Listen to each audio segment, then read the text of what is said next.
ይሄ ጥያቄ ለጀዋር መሐመድ ነው። ሆፕፉሊ ይደርሷል ብዬ አስባለሁ።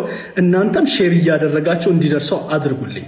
ለምሳሌ አንተ ሰሞኑን ኖ ሞር ዋር እያልክ ነው ያለው እና አንተ በዶክተር አብይ ቦታ የኢትዮጵያ ፕራይም ሚኒስተር ብትሆንና የሆነ ሸፍቶ ጫካ የገባ ኃይል ቢኖር ያ ጫካ የገባው ኃይል ደግሞ አልቲሜት ጎሉ የሚፈልገው ነገር ስልጣን መያዝ ከሆነ አንተ ከወንበሩ ላይ እንድትነሳለት የሚፈልግ ከሆነ የአባቶቹን ቤተ መንግስት እቆጣጠራለሁ እያለ የሚዝት ከሆነ ሪሊ አንተ ያንን ስልጣን ትለቅለታለህ ወይ? ሰላም ስለምትፈልግ ብቻ ሁሉንም ነገር በዲፕሎማሲ መፍታት ይቻላል ወይ? የሚተናኮስክ የጎረቤት ሀገር ካለ እኔ ስልጣን ካልያዝኩኝ እኔ ካላስተዳደርኩኝ ሞቼ ይገኛለሁ እያለ ወጣቶችን እያሰለጠነ በጉልበት የሚያዘምትብህ ከሆነ ምን ታደርጋለህ? አንተ ሰላም ስለፈለክ ብቻ ኢትዮጵያ ውስጥ ሰላም ሊሰፍን ይችላል ወይ? አንተ በምታስተዳድርበት ዘመን የትኛውም ኃይል ገፍቶ ከመጣ ሰላም ስለምትፈልግ ብቻ ሁሉንም ነገር በድርድርና በንግግር ታደርጋለህ ወይ?